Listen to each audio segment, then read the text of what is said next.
Mr. Gus here? Almost certainly not. Okay, you guys ready?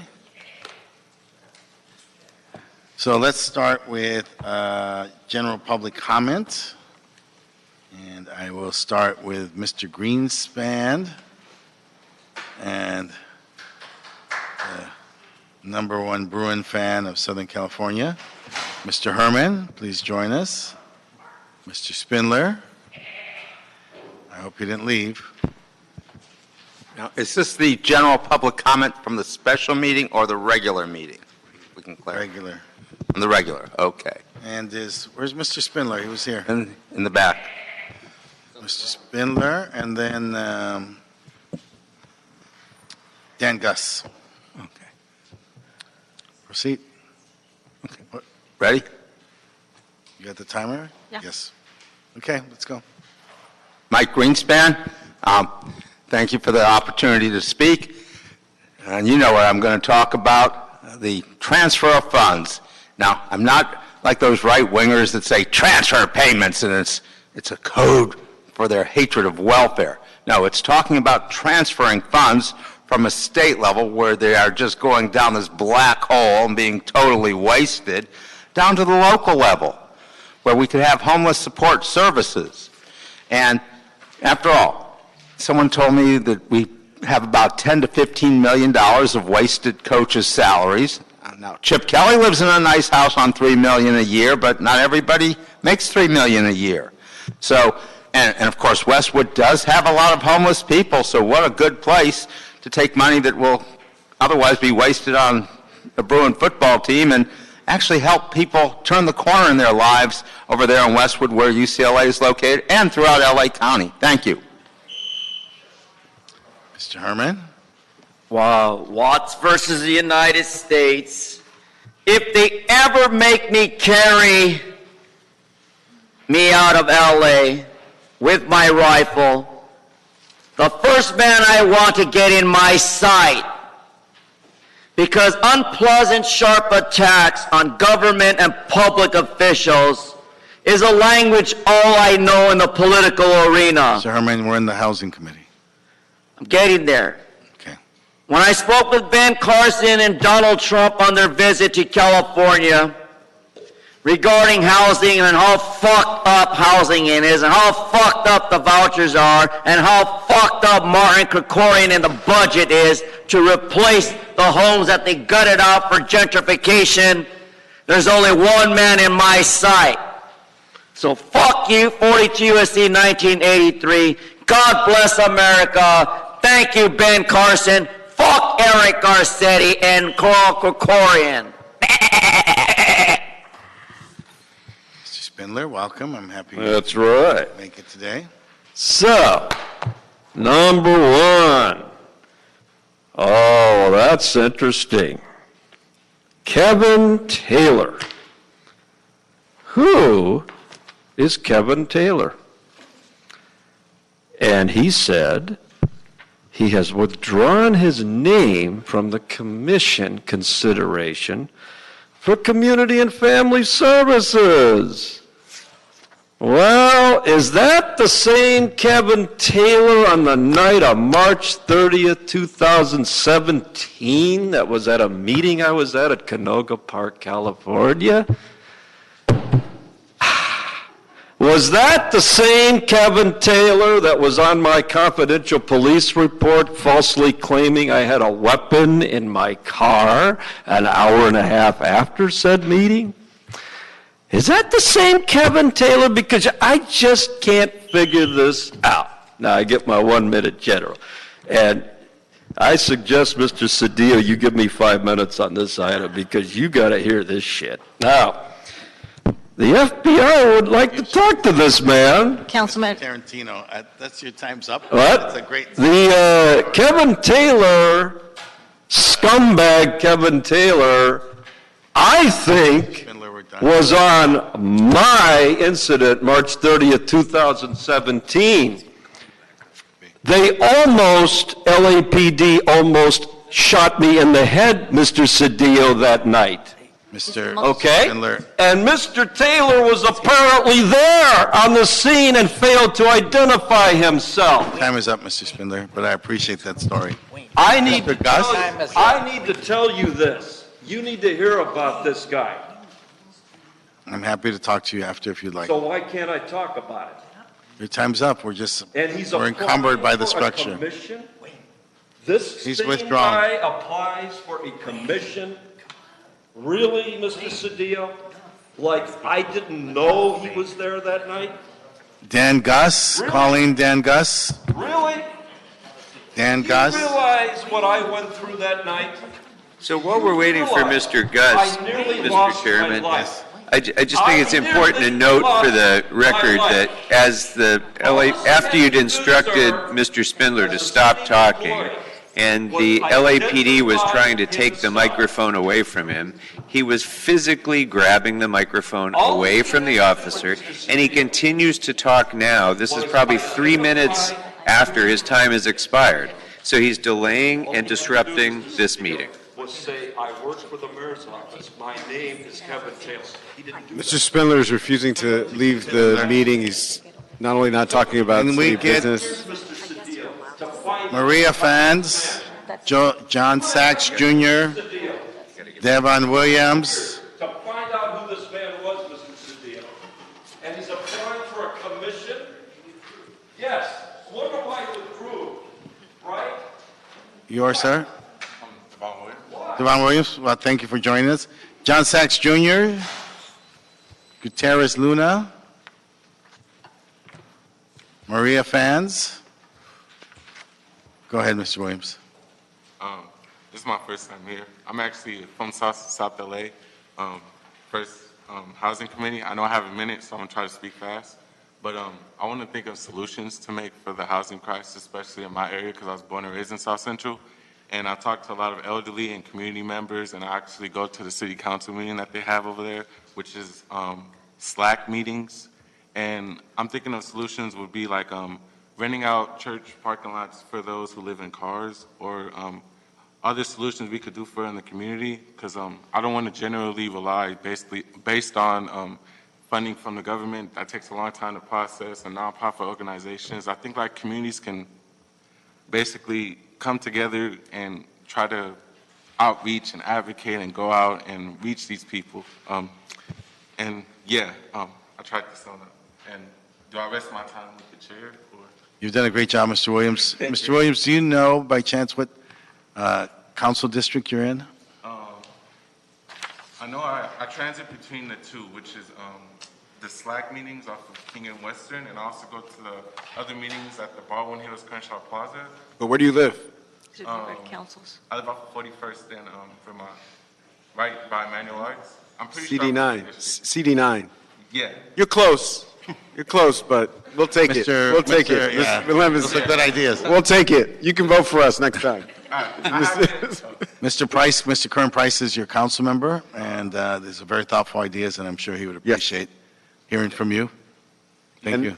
And some of those things that we're actually working on, and so Belinda will talk to you, but we would love to get your help on some of them, because they're great ideas. I appreciate it. Absolutely. Thank you. Number one's a commissioner appointment. That closes public comment. That person has withdrawn their consideration without objection. Committee recommends the item be received and filed. No objection, so be the order. Okay, at this time, want to consider approving items 2 through 4 as, we have 2 cards on 4 as consent items. Items 2 and 3 as consent. Any objection? So be the order. Item number 4, Emma Howard from CD4 and Michael Shillstone. Mr. Chair, Yes. Dora Huerta with the Office of the Chief Legislative Analyst. Is item number 2 and 3, your recommendation to adopt the recommendations in the CAO report? Yes, of course. Very good.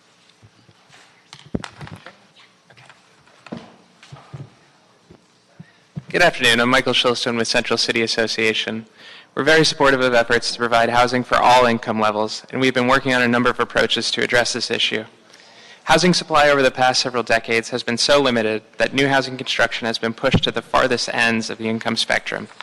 To address this disparity, we need our local elected officials to protect proven programs like the Transit-Oriented Communities Incentive, as well as work collaboratively with state officials on big structural solutions like SB 50, rather than stand in opposition. We also need our local elected officials to embrace innovation in housing development. We're grateful for Councilmember Cedillo's partnership on exploring the creation of more micro-units, which we published a white paper on in 2018. We recently published another white paper on mass timber construction as a way to provide housing quicker, more affordably, and more sustainably. We welcome the city's partnership to advance this initiative as well. Thank you. Good afternoon, council members. I'm Emma Howard, Councilmember Ruse, Director of Planning, Council District 4. Before you today is the council members' moderate housing motion along with CD8. And we believe in rising to the challenge of affordable housing in our ever-worsening national crisis.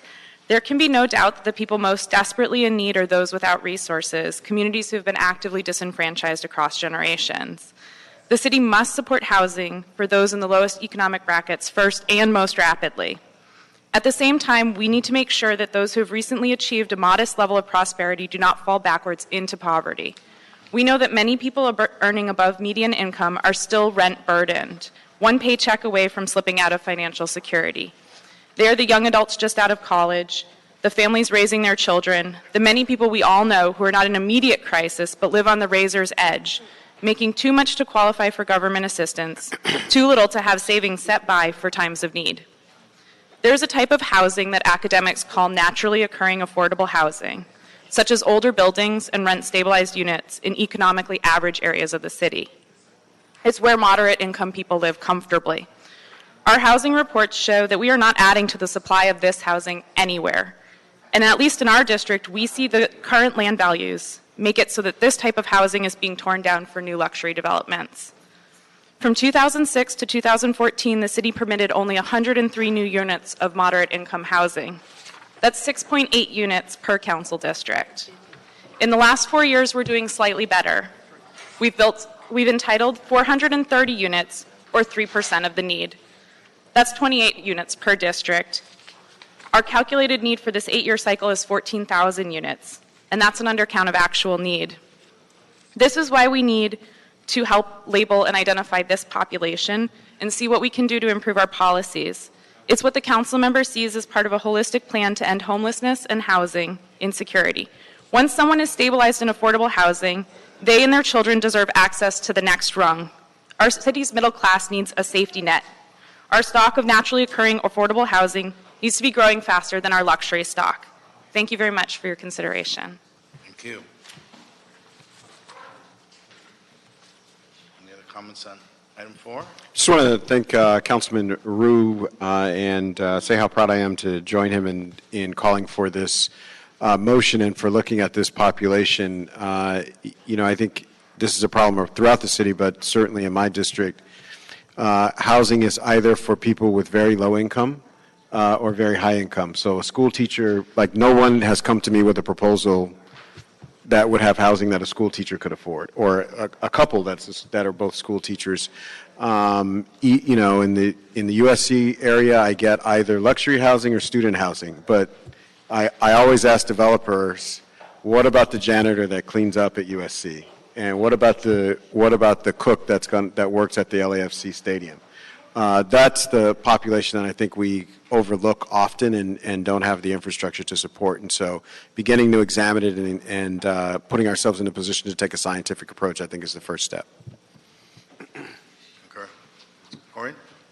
Good. Great motion. Let's move that without objection.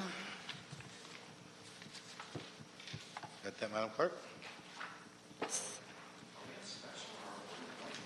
Item number 5.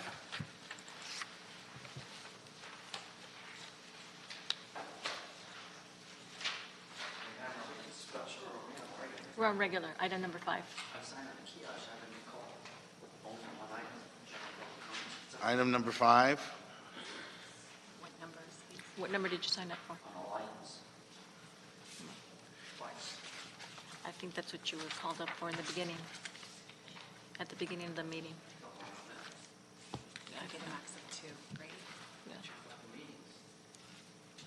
I mean, you're coming up on item 7, you have plenty of time. Item number 5, you want to call that? Yes, item number 5 was continued from the September 11th meeting. It's a motion by you, Committee Chair Cedillo and Huizar, relative to authorizing the general manager of the Housing and Community Investment Department or designee to update various contracting and implementing authorities for several 45th year program year housing and community development consolidated plan budget funded projects and activities. And I believe representatives from HCID LA are here, and they have something that was distributed to the committee for your consideration. I understand HCID has additional technical amendments to introduce. Yes, Those have you should happened? have gotten a single page with items E and F. That's some additional changes to the HAPWA portion of the budget to align with contract changes and some controller instructions. Okay.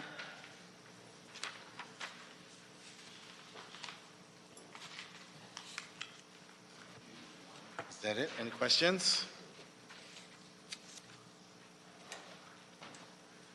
You need it? Much longer meeting. Okay, thank you.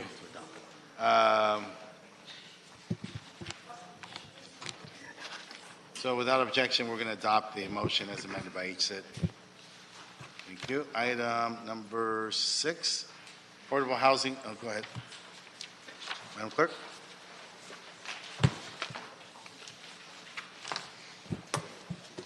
Affordable housing linkage fee expenditure plan. Item number 6, please come up.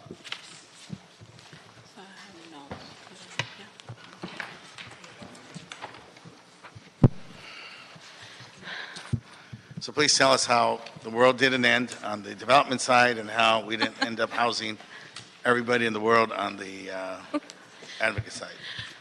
Everything will get covered. Yeah, good afternoon, council members. My name is Claudia Monterrosa, and I'm with the Housing and Community Investment Department, and I'm here joined with Sean Spears, our Assistant General Manager for Housing Development Bureau, and Sarah Walls, and CAO, Marilyn.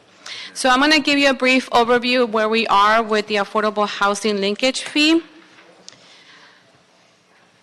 On July 18th, we issued our first memo with a proposed expenditure plan and tier system to the first or to the inaugural oversight committee of the linkage fee as per the housing impact fee ordinance.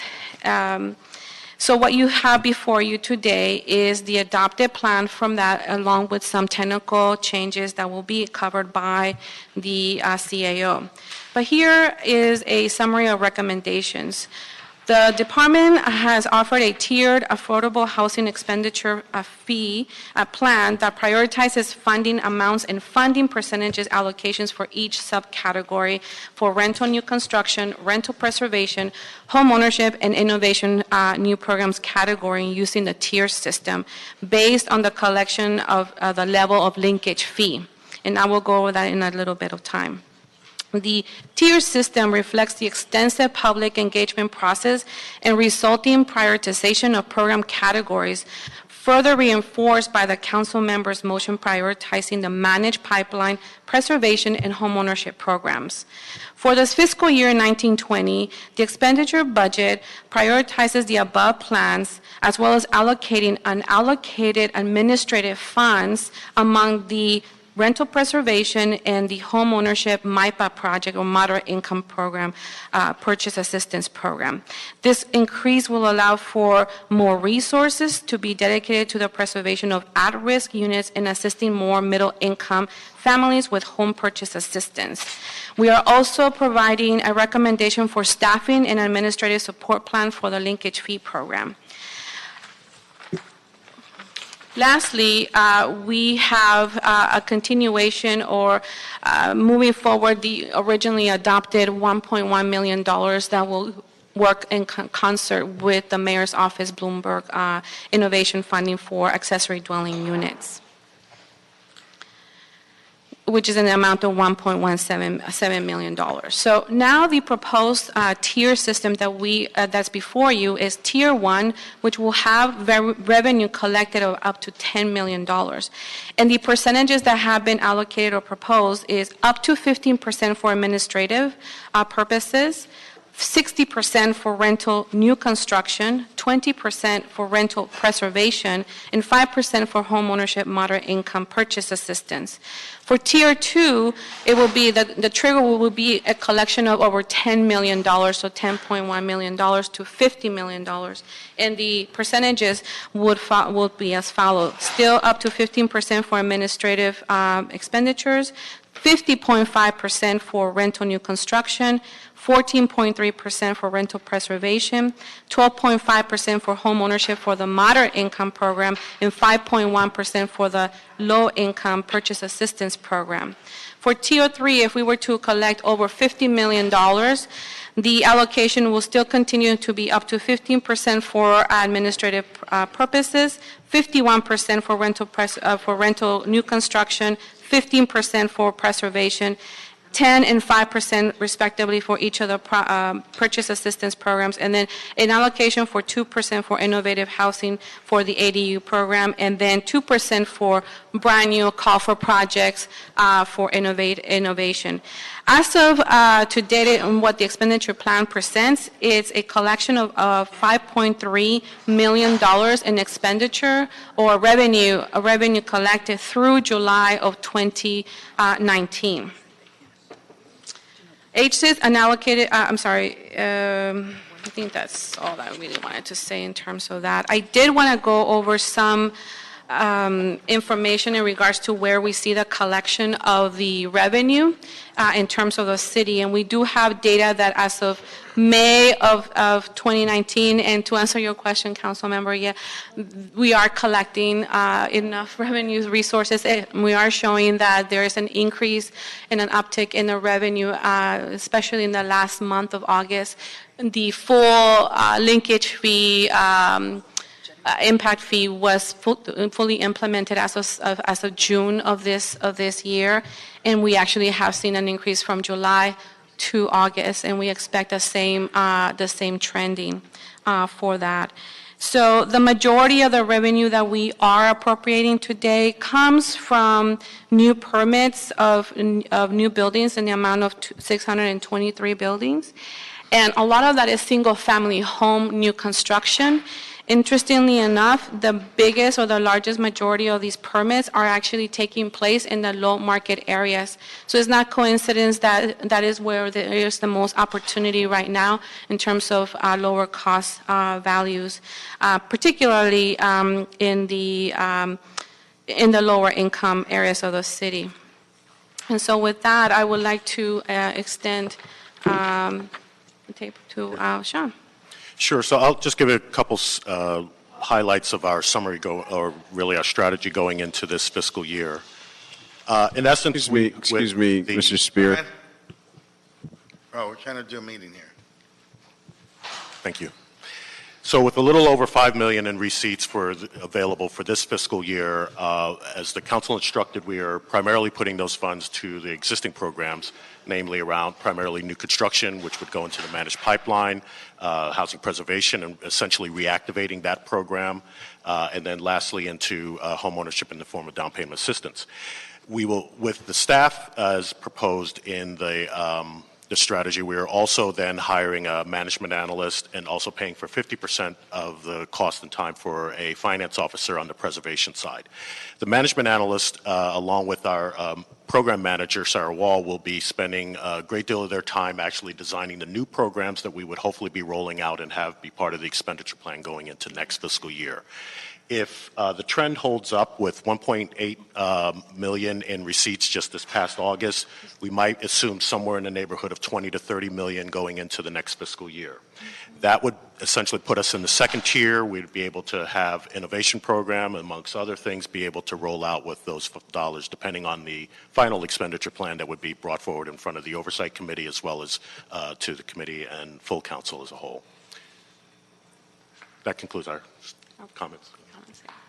Hi, good afternoon, council members. Marily Orellana Farias with the Office of the City Administrative Officer. The recommendations in the CAO report are consistent with the recommendations included in the Affordable Housing Linkage Fee Oversight Committee transmittal, but there were technical corrections made to the controller instructions. The instructions have been revised to take into account linkage fee appropriations approved in 2018-19 in the amount of $63,558. And they also have been revised to take into account linkage fee appropriations included in the 2019-20 adopted budget in the amount of $260,610. There is no impact to the general fund since the expenditure plan and the budget that HZIP prepared will be funded by linkage fee revenue, which is deposited into the Housing Impact Trust Fund. And our office concurs with the recommendations in the Oversight Committee transmittal as amended. Chime in on this? My name's Sarah Wall again. I'm new here to the city, but I would just add that the new management analysts that we outlined here would be helping in kind of research and development of new sort of innovative initiatives that we're looking at best practices in other places and other evidence and what we can bring here to the city. Alex? I would just quickly note also that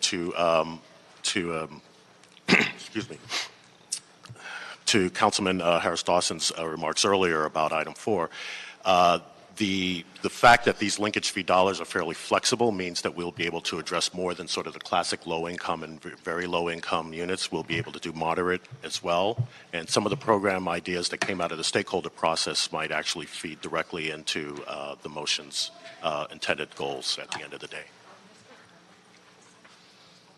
Mr. Corrin?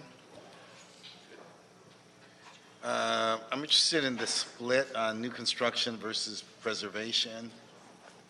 And what's the thinking on that? What does that get us? Yeah, so the actual percentages on there were... numbers are modest numbers. Yeah. And my sense is that we might just do better on putting the bulk of it on preservation. Mm-hmm. Yeah, the thought is that we wanted to keep in alignment with the consensus that came out of the stakeholders group, namely that at least 50% of the dollars would be spent on new construction, but also recognizing the need for us to reestablish our preservation program. Admittedly, it's not a large amount of numbers in terms of the dollars, but we're like 75% to 25%. That could be the case, though. I would say that was we reflected what was actually proposed by the stakeholders at the end of the day. But that was 50. So 50. Yeah, 50, Right. then 20 And respectively. that was the consensus we did have a very extensive public process, and that was a number of stakeholders, including SCAMF and a lot of for-profit and for-profit developers, as well as community-based organizations. And there was also a council member price motion that was adopted, and it also directed us to actually spread the percentages in this manner for at least this immediate expenditure plan for this current fiscal year. Yeah, there were over 1,300 people that were contacted as part of the stakeholder process, 110 organizations that worked together to actually come up with this consensus. I would point out, though, that we do have a little bit of preservation dollars available. There's a little less than $1 million that's already in the pot. This is probably not enough to do a whole deal, but certainly we could use it in creative ways that would ultimately be able to extend affordability on deals as they may come up. We also added whatever additional funding that may have been left over from the admin pot and prioritized the money into the preservation program because that's what we see the need to increase and augment that program, and also dedicating some of that funding for basically funding a financial development officer to get that program going again. So, just let me say this. So, I'm not going to disrupt your proposal, but I will say this to you. So, if we're projecting forward, as we go forward, and you said the process told us 50-50, we're at 75-25, and I would like this to move back towards 50-50, which was the consensus, so that we make sure that we have sufficient amount for rental preservation. If we don't get SB 5, this is going to be a huge challenge for us, and it'll undermine our other efforts around Triple H, et cetera. You know, I have to tell you. So it's just, I'd like you to be thoughtful and prudent about the next time we come back, that we're 50-50, Will do. since that's the community consensus.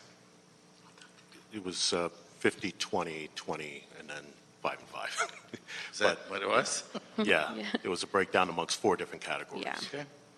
But yeah, we can equalize the 2, I think is what I hear you saying. Colleagues, anything else?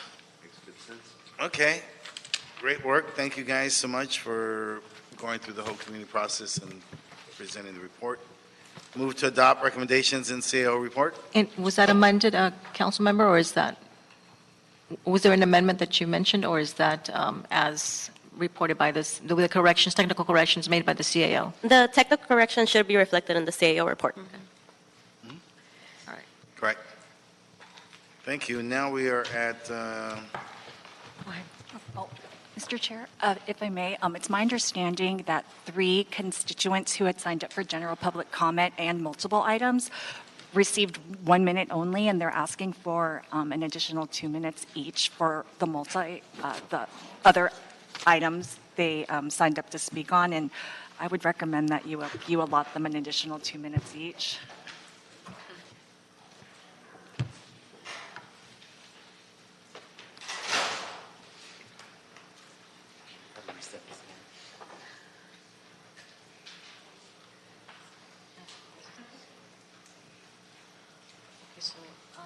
Go back to this one.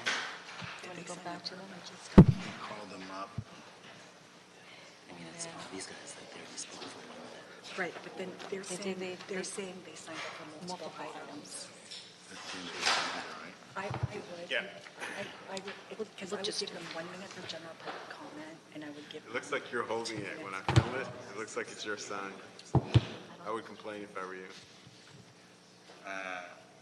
Did you guys make an administrative decision to cap it at 2 for multi-items in general? Okay. I'm just gonna put it back. All right.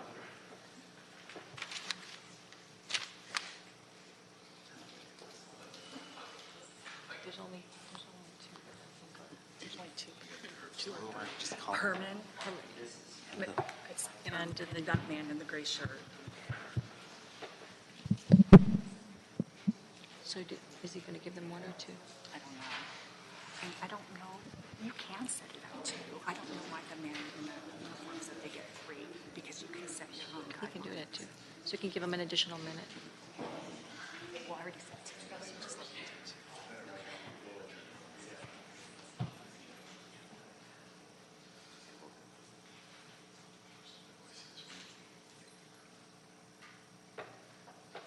Council, please help me.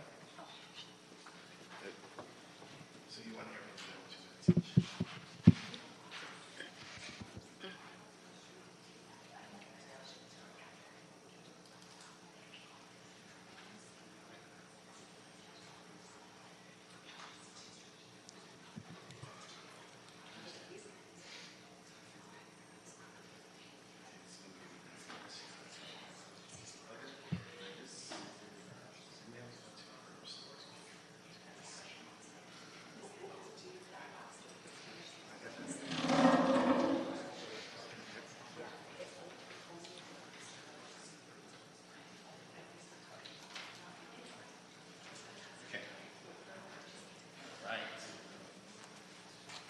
Okay, gentlemen. I'm feeling very generous today, so you're going to get, yeah, first. Please come up, 2 minutes each. For the record, please identify yourself.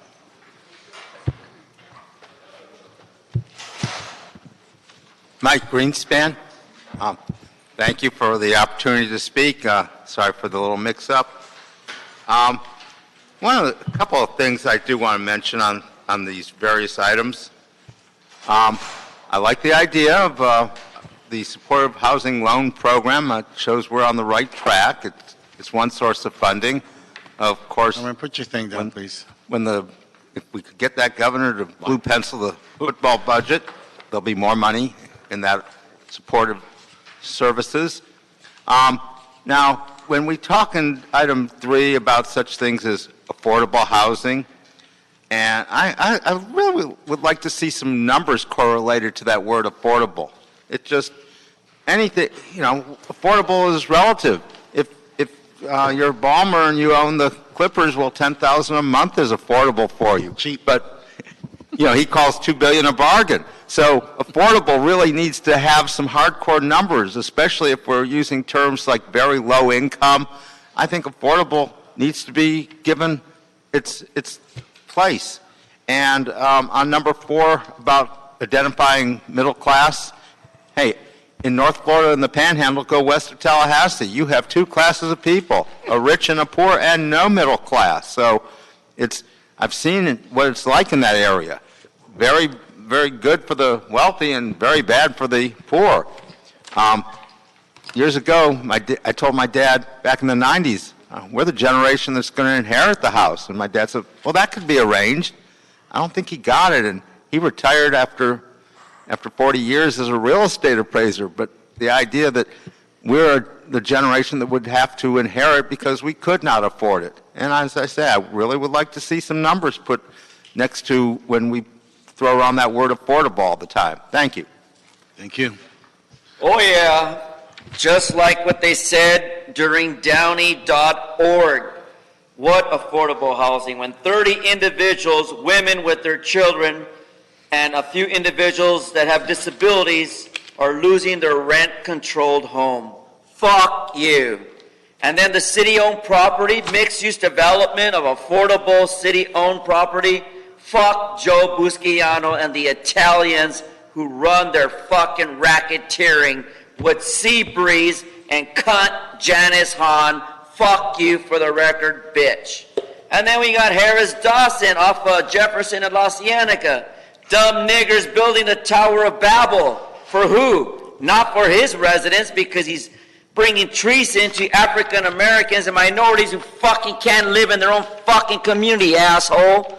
And then you go to item 5, Salesian corruption in the fucking Catholic Church, money laundering bitch Michelle Rochelle FBI Weezar. That cunt thinks she got away easy. Various contracting and implementing FBI authority to save her and her fucking husband and retarded son, disabled retarded son. Fuck him too. Because when you fuck with people in my community, fuck with a person like me with a disability, and you want fundraisers, fuck development, fuck Eric Garcetti, and fuck the city for fucking people under gentrification. And then on item 6, affordable housing, once again, it's all a scam. Money laundering from the federal government, collecting state and federal dollars with broken promises. Ben Carson, thank you for telling Eric Garcetti, go fuck yourself. Spend your money first before the feds give you any more. Fuck you, 42 U.S.C. 1983. That's right. Welcome back. Back again. Back again. So, 2.5 years later, after my incident in a parking lot in Canoga Park, I was nearly killed by LAPD on a swatting call. And that's item number 1. So there was a person named Kevin Blank who failed to tell the authorities his last name and what he was doing there at 9 o'clock at night after a public meeting with Matt DeBobney, myself, the city attorney, and the mayor's staff. So we identified this person as being there. So you see, 2.5 years later, I will apply for a commission appointment because Wayne Spindler is such a fucking retard that he's never going to find out I was there that night. He can't read, he can't write, he doesn't know how to do investigations, he forgot about the whole thing. I wake up every fucking night remembering that night. Every fucking day remembering that night. When I was in my car and somebody comes with 20 cops, drags me out of my car and loads live ammunition and a rifle after I have my hands behind my head. You don't think I know, Kevin? And this fucking Joe has the chutzpah to apply for the community and family services. He withdrew. Why? Why? Well, I know why. So you know what? I might be a fucking cunt, but I'm no Paul Krikorian.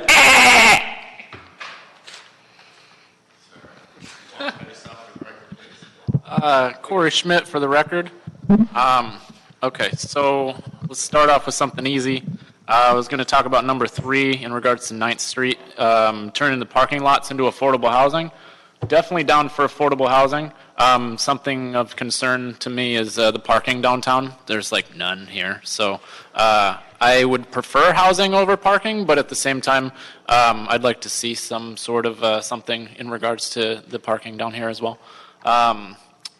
Number 4, middle class rents and incomes, also very much supportive of that. I'd like to see some more thoughts into that because, you know, as we keep saying, the price for rent is just going crazy, and I want to get it under control. I want to be able to live here without having to, you know, slave to just live and pay my rent. Implementing authorities for community development and affordable housing linkage fee. So those kind of go together because they're the incentives for the developments. So, you know, if you build, then you have to pay a fee if you don't want to abide by the rules or you want to bend the rules a little bit. So I just think that we should be getting a little bit tighter grasp on the developers to fill those units, because a lot of these buildings we keep building are like half full. So that's my thing. And then it kind of ties into the increase in the lending authority with the supportive housing loan program. Cool to loan money. I'm down for that. Just want to make sure it's done right. And then hearing everything that I just heard, I'm glad that he's not going to be on that commission because, I mean, my God. So that's all I have to say. Thank you. Thank you. So that concludes our agenda. Yes. Mr. Chairman, before we do, I would ask that we reconsider each of the agenda items and re-vote in the same way that we did previously, just to ensure that all of the important public comment that we just heard is captured Fully in our woven and integrated consideration of these into items. authentic voting. Okay, no objection to that? No objection. So it'll be the order. Finally, that clears the agenda for the regular meeting. Yes, and Councilman, we're going to have to close the comments, public comments section, so that we can then open up for the new special meeting. Okay, so let's close the So agenda. I'm going to have to go over there to help you do that.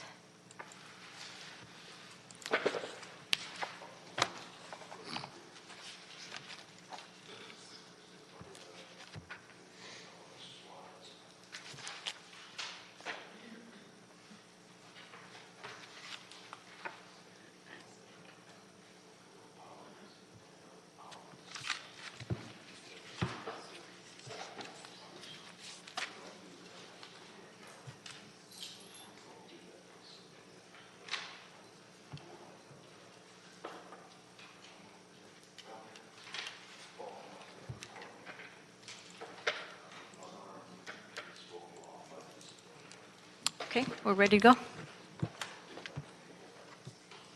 Okay, so regular meeting is adjourned. Convening special meeting. And we have public comment on that? We do. We have 7 general public. Actually, this is a special meeting, so I believe this is only minute? comments on the item on the agenda. Only on the agenda. And there's only one item. One item. So it should be 1 minute. 1 minute more. Come on. Come on. Take your minute. Come on. No, what? What? So never in the history a cunt bitch for the purpose of building housing for the homeless done anything right. What housing, what homeless for $1 million per year to fund after you gutted out $600 million with the county, Janice cunt bitch Hahn. And so now you want me to forgive when our law punishes words, Miss Laura Hymowits, Heimwitz, you cunt bitch. 5-year restraining order. How many restraining orders are you going to put on a nigger like me for living homeless on the street? Is that the way you treat people? You want to slap me? Come on, you cunts. Come and get it. Come and get it. That's not a threat. It's a meal for cats. Meow, meow, meow. Suck pussy. And let's go, Mr. Gator. Okay. Mike Greenspan, a Bruin butt kicking Florida Gator. I really have a problem with this item 1 on the special meeting because, well, other than I know your partner in crime, Herb Wesson, loves taxes. I made a remark about Measure HHH. No, no, no, Mr. Wesson, not another tax. Taxes are to Herb Wesson what affairs are to Newt Gingrich.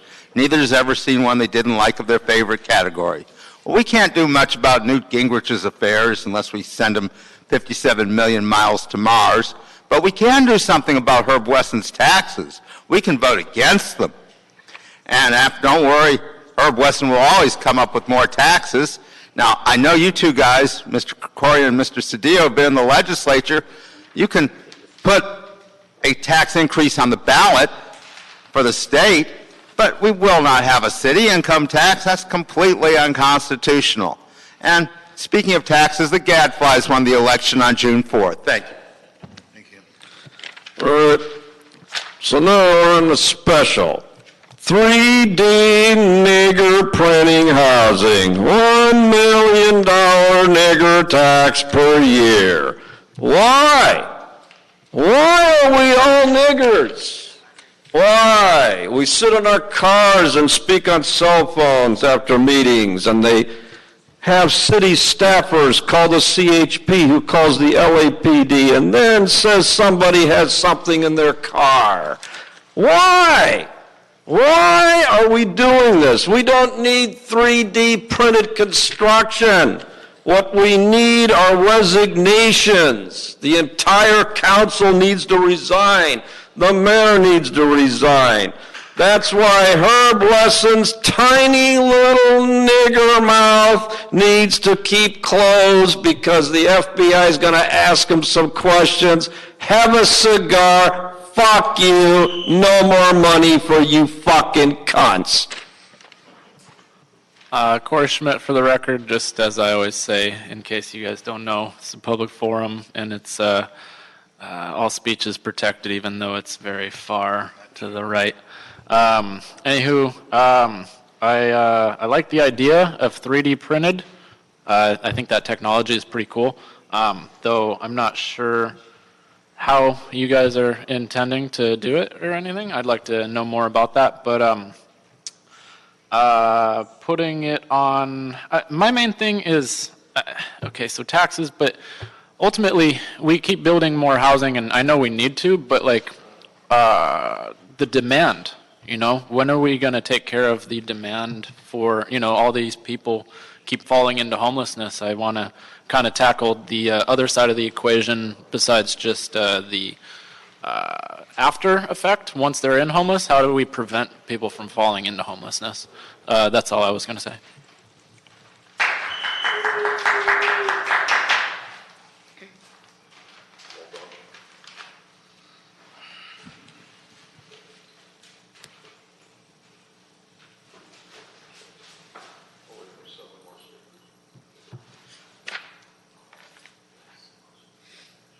You want to read the item in? Yes, item 1 is a motion, movers Councilmember Wesson and second by Cedillo, relative to 3D printed construction techniques for the purpose of building housing for the homeless, and a resolution to seek voter approval of a tax on personal income above $1 million per year to fund additional homeless housing construction, including 3D printed housing. Colleagues, any comments on this?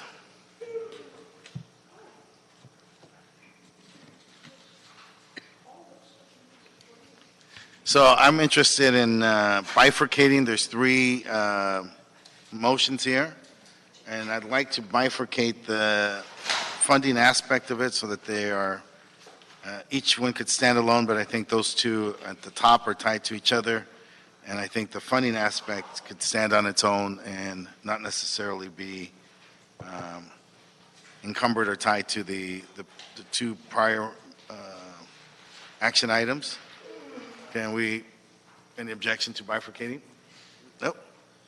Okay, that being the order, then let's move let's move the motion with the understanding that the last action item will be bifurcated. Good? Yes. Okay, so be the order. No objection? Does that clear the schedule? That clears the schedule. Mercifully, it does. It clears the agenda. Thank all of you for joining us this afternoon. So be the order. This meeting is adjourned.